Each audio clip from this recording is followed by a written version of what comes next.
Islamic हुकूमत या शरिया के अंडर केवल 3 दिन तक ही जीवित रह सकता है। मुसलमानों ने जबरदस्ती जानबूझ करके बनाया जिससे कि इनकी जो स्लीपर सेल्स हैं वो भी अच्छे से काम करते रहें।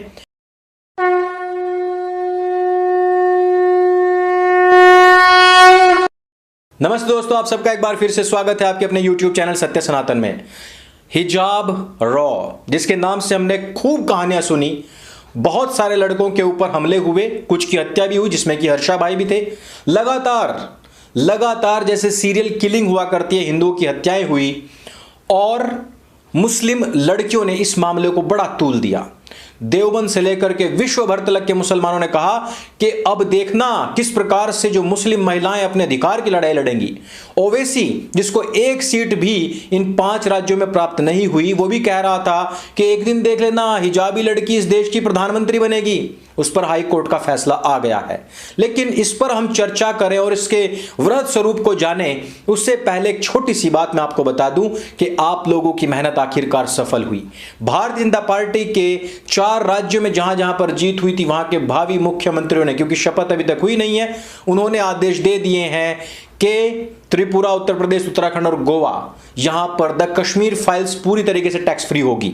अब आप जरा खुद सोचिए कि 14 करोड़ के बजट वाली फिल्म ने अपने से 3 गुना पैसा कमा लिया है। इससे बड़ी ब्लॉकबस्टर क्या होगी। यह पहली फिल्म है जिसका प्रचार और प्रसार डायरेक्टर प्रोड्यूसर नहीं बल्कि देखने वाले स्वयं कर रहे हैं। स्वस्फूर्त आप लोग हैं और आपकी मेहनत और आपकी सोशल मीडिया पर प्रेजेंस ने इस बात को सिद्ध कर दिया है कि हमें प्रचार प्रसार की आवश्यकता नहीं, भैया हम खुद अकेले सब काम कर सकते हैं। लेकिन रेटिंग के मामले में हम अभी भी पीछे हैं। रेटिंग जरूर दीजिएगा और रेटिंग का तरीका भी हम स्क्रीनशॉट में आपको बता रहे हैं। और दूसरी सबसे बड़ी चीज कि आपकी मनपसंद प्राउड टू बी सनातनी टी शर्ट पर हमने सीधे ही 100 रुपए कम कर दिए हैं। नया वर्ष आ रहा है, भारतीय नववर्ष, खरीद लीजिए क्योंकि लॉट बहुत कम है, स्टॉक बहुत कम है। और हमारी इस ई कॉमर्स वेबसाइट का लिंक मैंने नीचे डिस्क्रिप्शन और पिन कमेंट में भी दे दिया है। अब बात कर लेते हैं हमारे आज के विषय की। उमर अब्दुल्ला अभी तक सोच ही रहा था कि भाई द कश्मीर फाइल्स ने जो हंगामा मचाया है, जिस प्रकार से पूरे भारत ही नहीं पूरे विश्व के अंदर तहलका मच गया है, उस ट्रॉमा से अभी तक वो बाहर निकल नहीं पाया था। हिजाब का मामला भी सामने आ गया है।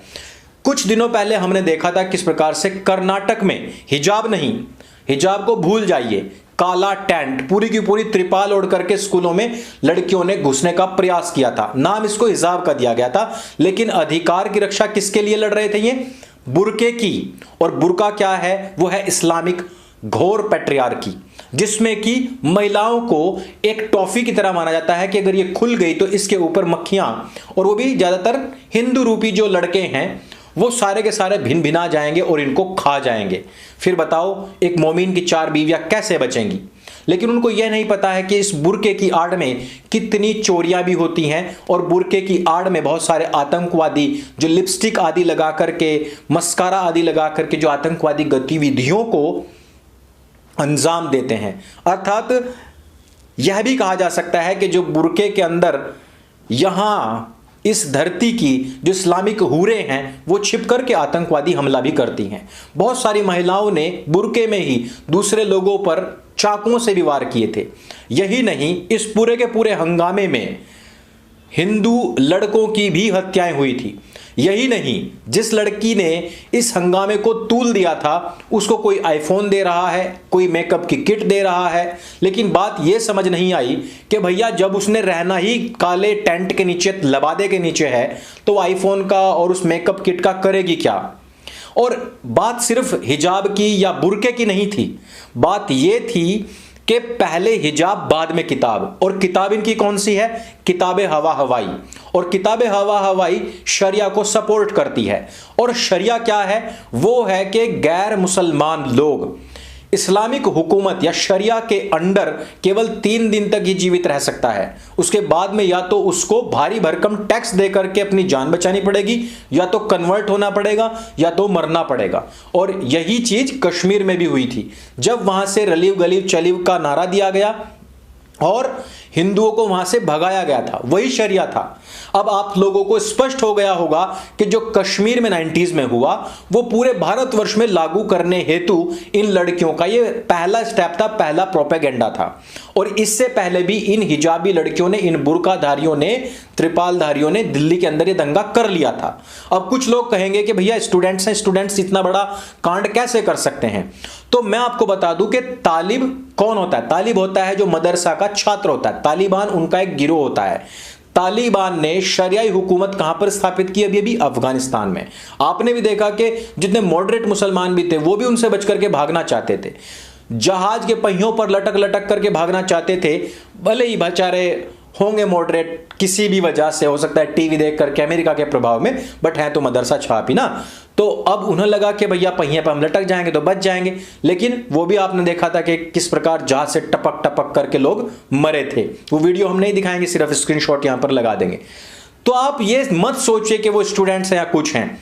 तालिबानी क्या है? वो स्टूडेंट विंग है, मदरसा छापों का एक विंग है। उन्होंने अफगानिस्तान के अंदर जो कि लोकतंत्र पर आगे बढ़ रहा था उसको भी पूरी तरीके से शरियाई हुकूमत में वो लोग ले आए। और वहां पर किस प्रकार से महिलाओं को जबरदस्ती अपना सेक्स स्लेव बनाया जा रहा है, ये बात किसी से छिपी हुई नहीं है। और ये जो लड़कियां आज हिजाब के लिए या इस काले त्रिपाल के लिए लड़ाई लड़ रही है ना, इनको इतना आधे से ज्यादा जमीन में गाड़ करके, ताकि भाग ना पाए, इनको पत्थरों से पीट पीट करके मारेंगे ये लोग। वही मुसलमान और वही मोमिन जो आज इनके पीछे खड़े होकर के इनको पुश कर रहे हैं। अब सबसे बड़ी चीज कि भैया आपने हंगामा भी कर लिया, आपने ईंट पत्थरबाजी भी कर लिया, आपने स्कूल भी तोड़ लिया, आपने हिंदू बच्चे भी मार डाले, हिंदू लड़कियों को भी पत्थरबाजी में आपने खूब घायल कर दिया। लेकिन इसके बावजूद आपको मिला क्या? बहुत सारी तकरीरें दी गई, कुरान में लिखा है, ये लिखा है, वो लिखा है, और एक कुरान की आयतें बड़ा उछालते हैं कि 24-31 में लिखा हुआ है। लेकिन दोस्तों मैंने 24-31 भी पढ़ी, हालांकि मैं पहले कुरान को 3-4 बार पढ़ चुका हूं और मैंने कहीं पर इस बारे में नहीं सुना था कि भैया वो सिर के ऊपर से ऐसे लपेट करके पूरा का पूरा और टाइट मार करके तब निकलना है। हालांकि मैं पहले कह चुका हूं कि इसकी भी बात है ही नहीं। बात है यहां पर पूरी तरीके से काले टेंट की, लवादे की। तो कुरान में 24-31 में जो लिखा है वो क्या है कि गिरेबान को अपने ढके, जैसे कि दुपट्टा हिंदू लड़कियां भी पहनती हैं। और आपने भी देखा होगा कि कई बार लल्लन टॉप वाला जो सौरभ द्विवेदी है ना, जिस प्रकार से वो एक दुपट्टा लेकर के गोल घुमा करके दूसरी तरफ से निकाल लेता है, ताकि हमारा ये पोर्शन जो है पूरा का पूरा, और चेस्ट वाला जो पोर्शन है, बहुत सारी लड़कियां होती है ना वी शेप वाली, या जो कोई डीप नेक पहनती हैं, उस सब चीजों को ढकने के लिए कहा गया कि भाई हो सकता है गला थोड़ा बड़ा हो जाए पहनने के लिए, लेकिन गले को उसको पूरी तरह से ढक लें। और मैं भी मानता हूं कि भैया स्किन शोइंग बहुत सारे लोगों को पर्सनली भी अच्छी नहीं लगती, वो धार्मिक हो अधार्मिक हो कोई भी हो। आपने कम्युनिस्टों को देखा होगा, पूरी तरीके से नास्तिक होते हैं, लेकिन वो कपड़े उसी तरीके से पहनते भी हैं, बड़ी बिंदी लगाते हैं, गले को पूरी तरीके से ढक करके रखते हैं, लड़के हों या लड़कियां। लेकिन यह बात कुरान में आ गई और इसको मैनिपुलेट करके कहां बना दिया गया कि पूरी तरीके से ढकना है, बाल दिखने नहीं चाहिए, क्योंकि बाल जो होता है वो सेक्स अपीलिंग होते हैं। अब मुझे कुतिया का वीडियो मिला और उस पर लिखा हुआ था जन्नत से वीडियो आई है। उस वीडियो में कुतिया के बाल बड़े खूबसूरत, पीछे से देखने से लग रहा है कोई भाई पता नहीं किसके बाल होंगे ये, आगे से देखा हो तो कुतिया है। अब मुझे ये बताओ कि बाल अगर आकर्षित करते हैं तो क्या इसी वजह से आए दिन जो कुत्ते और कुतियाओं के साथ में दुष्कर्म के जो वीडियोस आते हैं, जो खबरें आती हैं इन मोमिनों की, इन मदरसा छापों की, मौलवियों की, क्या इसी वजह से आती हैं? क्या इसके पीछे यही कारण है कि कुतिया के सिर के जो बाल हैं वो सेक्स अपीलिंग होते हैं, और वो क्योंकि कुतिया हिजाब पहन करके नहीं चलती है, इस वजह से वो उनको मोहित कर जाती है और फिर ऐसा कोई कांड कर लेते हो? ऐसा हो तो वो भी बता सकते हैं। वैसे अगर ऐसा ही है तो इनके जितने भी बड़े मदरसा हैं, यूनिवर्सिटीज टाइप जितने भी हैं, उनको यह भी एक फतवा निकाल देना चाहिए कि स्ट्रीट जो कुत्ते होते हैं, स्ट्रीट डॉग्स होते हैं, भाई मेल फीमेल मुझे नहीं पता, डॉगी कहते हैं, बिच कहते हैं, इन सब को फिर तो ये किया जाए कि इनको सबको हिजाब और बुर्का पूरे तरीके से पहनाया जाए। क्योंकि मुसलमान जो मौलवी पकड़े गए हैं, जो मौलाना पकड़े गए हैं, वो केवल कुतिया के साथ में इस प्रकार का दुष्कर्म करते नहीं, बल्कि कुत्तों के साथ में दुष्कर्म करते भी पकड़े गए हैं। तो सभी को हिजाब पहना देना चाहिए। तो बात ये निकली आखिरकार कोर्ट में कि भाई ना तो कुरान में कहीं पर लिखा हुआ है, ना कहीं किसी हदीस में लिखा हुआ है, बल्कि इस्लामिक हिस्ट्री में आता है कि बहुत सारी जो अरेबियन लड़कियां थी जो बहुत खूबसूरत हुआ करती थी, वो ऐसे ही घुमा करती थी, ऐसे ही फिरा करती थी। और ये बाद में मुसलमानों ने ज़बरदस्ती जानबूझ करके बनाया, जिससे कि इनकी जो स्लीपर सेल्स हैं वो भी अच्छे से काम करते रहें।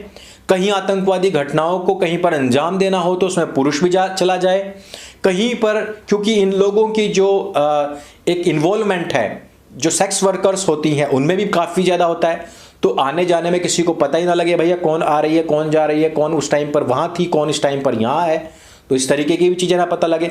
देखिए, ढकाव और छुपाव किन में होता है? जहाँ पर इस तरीके के कांड होते हैं, और ये कांड को अंजाम देने के लिए ही इस प्रकार का ये पूरा का पूरा ड्रेस कोड इन्होंने बनाया था। बट कोर्ट ने साफ कर दिया है कि भैया स्कूल में सब समान है, जब समान शिक्षा अधिकार है, स्कूल को शिक्षा का मंदिर कहा गया है और वहां पर किसी के साथ कोई भेदभाव नहीं कर सकता है, तो बच्चे भी वहां पर किसी भी ड्रेस कोड के हिसाब से भेदभाव ना करें और ये दिखाने का प्रयास ना करें कि हम सबसे अलग हैं। वैसे मैं आपको बता देता हूं यहां पर चलते चलते कि अब आकर के इस पर जोर इसलिए दिया जा रहा है, पहली चीज कि पहले हिजाब फिर किताब, और दूसरी चीज ताकि हिजाब में या बुर्के में जो भी लड़कियां हैं वो उन जो रोमियो घूमते हैं कहिए, या जो आवारा घूमते हैं, जो लड़कियों को, हिंदू लड़कियों को लव जिहाद में फंसाना चाहते हैं, वो उनकी नज़रों से बच सकें कि भैया दूर से पता लग जाए चमगादड़ी जा रही है, वो अपनी बहन है या अपनी कौम की है, बहन तो खैर इनके यहाँ पर कोई होता नहीं, वो अपनी है और इसको नहीं फंसाना है। जो दूसरी है वो यानी कि समझ जाओ कि वो हिंदू है और उसको लव जिहाद में फंसाना है। तो पूरी बात का दारोमदार ये रहा कि जिस प्रकार से सीए पर पिछवाड़े पर लात लगी, जिस प्रकार से फिर उसके बाद में आपने देखा कश्मीर फाइल्स आई, उसके बाद में हिजाब वाला मैटर आया, और हिजाब वाला मैटर खूब उछालने के बाद ही मुझे तो ऐसा लगता है कि जो 4 राज्यों में सुपड़ा साफ भी हुआ है, इसके होने के पीछे भी यही बात है कि इन लोगों ने हिंदुओं को जगाया ही है कहीं ना कहीं। तो आप लोगों को इस फैसले पर क्या कहना है? ये जो मैंने बातें बताई हैं इनमें से आपको कितनी चीजें पता थी, इस पर हमें जरूर बताइए। कश्मीर फाइल्स देखने जरूर जाइए, अब तो आपके राज्यों में हर राज्य में ही वो उसकी टिकट सस्ती हो गई है। और सनातन हाट पर जरूर जाइए, वहां पर आपको बहुत सारी बुक्स मिलेंगी और टी शर्ट्स मिलेंगी, कुछ भी जो आपको अच्छा लगे वो वहां से खरीद सकते हैं। वीडियो अच्छा लगे तो उसको सबके साथ में शेयर जरूर करें। मेरे संग बोले सत्य सनातन वैदिक धर्म की जय। जय हिंद, वंदे मातरम।